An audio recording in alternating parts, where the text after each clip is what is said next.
bismillah alhamdulilah salaamaaleykum wa rahmatullahi taala wa barakaatu. waaw mouvement Baye Point ñu ngi leen nuyu di leen ziar bu baax ñu ngi ndokkeel ñëpp di leen wàccee seen wàccuwaay kilifa sang yi kenn ku si nekk. waaw ñun de xam naa lii lu ñu si wax du bëri dañ koy tënk si ñett rek bi si njëkk mooy ñun taalibe Baye kenn moo nekk suñu référence boo xam ne moom la ñuy dellu ngir royee sunna Yonent bi sallallahu alayhi wa sallam ngir royee si moom li nga xam ne moom mooy wàlli jaamu yàlla te kooku mooy Mawlana Cheikh Ibrahima radiyallahu anhu. lépp loo xam ne dañoo wax ne si diine ji nii am na kuute si masala ñii ni leen ko gisee ñii leen ko gisee wala ñu wax ko si tariqa bi la nga xamee ne moom la Mawlana Cheikh Ibrahima wax wala li nga xam ne moom la def ñu gis ko loolu ñun moom la ñu roy ndax kooku mooy suñu delluwaay solaatuñ waxu keneen wala jëfu keneen. te Baye radiyallahu anhu lim def mooy si ñeenti soxna la d'accord te it si loolu la jëfee ñëpp gis ko te it su ko wóoroon ne juróom-ñeent ba jàpp li nga xam ne mooy fukk ak juróom-ñett mooy li nga xamee ne mooy li wér te moom lañ war a def ku noonu kenn du ko si jiitu Mawlana Cheikh Ibrahima ndax ku nekk xam ne lépp lu nga xam ne loolu mooy sunna rek moom fexe na roy loolu noonu jëfee ko ba ñëpp teg seen bët. kon lam jëfee mooy sunna te mooy li wér te mooy ñeenti soxna fa la yem te musta am lu ëpp loolu. kon loolu nekk na loo xam ne jarutul ay taalibe Baay nekk si di wax ak waxaat ndax delluwaay bi Baay la ak lu masala bi kuutee lu si borom xam-xam yu bëri Baay ñun moom la ñuy xool lan la def ak lan la wax kon moom lañu war a topp. ñaareel ba mooy su nekkee ne liñ wax moo ci nekk moom jëfewu ko te it wane na moom ñeent soxna rek la am waaye daf kaa wax rek ngir reetaandoo nit ñi ak nàngam li ñu wax mooy loolu moom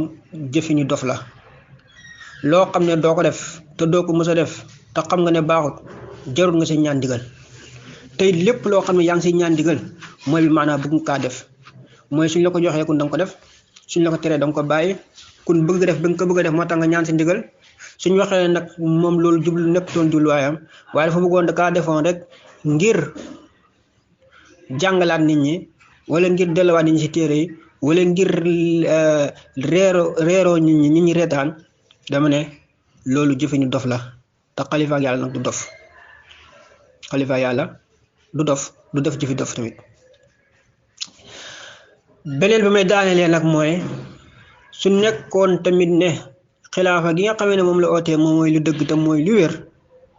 nga xam ne tey jii nii moom gëm na ne lépp kun si moom lay jógee mooy doxal mbiri mooy yëngal la yëngatu mooy dalal lu daal ku noonu tamit jarutoon muy ñaan ndigal dafa waroon def rek ndax lam def lu nekk rek loolu dafa war a dëppoo yàlla bi loolu la yàlla gërëm loolu la yonent bi gërëm waaye nag comme mu ngi si ñaan ndigal ne suñ ma ko def soo ma ko santee ma def ko kon bi maanaa la muy ñaan ndigal noonu kon moom amul sañ-sañu def ko fekk joxuñ ko si ndigal te xalifa ak yàlla nag mbiram warta doxee noonu kon est-ce que kon moom xilaafa bi mu ootee woo kon moom loolu dëgg-dëgg loolu mooy li wér. kon wax ji daal mboolem jaanib boo xam ne jublu nañ ko si ba bu kaa layoo bu kaa rafetal dañu fekk ne buñ si jël rek boobu dafay nekk boo xam ne mooy gën a yées moromam ngir lan wane ne amul benn lay bu ko mën a layal ba mu mën a dëgër si waxam ji nii bañ mën a wax ne lii moo tax mu wax ko wala lii la si jublu woon wala lii mooy déggin bi liñ si mën a wax daal mooy njuumte la nañ wax ne njuumte la ñu xam ne njuumte la su ko defee ñu ñaan yàlla mu jéggale njuumte boobu noonu te nag àdduna bi yëpp xam ne Mawlana Cheikh Ibrahima radiyallahu anhu ak way toppam yëpp képp koo xam ne yaa ngi koy topp li nga xam ne moom la bàyyi si yaxal ñun ñëpp si loolu lañu war a tënku si lañu war a topp ndax wër nañu ne Baye radiyallahu anhu si juyoog mukk sunnaa Yonent bi sallallahu alayhi wa sallam du juyoog mukk li nga xam ne mooy shariatu islamiya. Asalaamaaleykum wa rahmatullahi wa barakaatu.